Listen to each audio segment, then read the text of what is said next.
Liris chika! Showbiz Trata naghanap ng kapalit ni Donnie Pangilinan. Inamin ni Showbiz Trata na minsan ay nakakalimutan niya na artista siya. Hindi niya mapigilan ang kilig sa mga crush niyang aktor.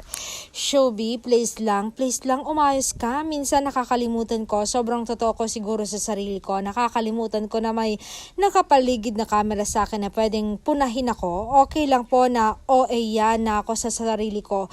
Pahayag ni Showbiz. Maaalala kasi nga nagtrending ang hindi niya mapigilang kilig kay Donnie Pangilinan. Si Donnie Pangilinan po kasi yung kinalakihan ko po.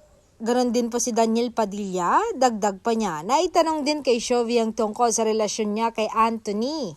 Si Anthony, kaya nga po kami nag-jive. Siyempre, crush ko talaga si Donnie. Kaya sabi ko nga kung hindi ko makukuha si Donnie, maghahanap ako ng kamukha niya. Nakita ko si Anthony na sobrang gwapong version, sobrang talino. Nasa kanya naman talaga lahat, papuri niya.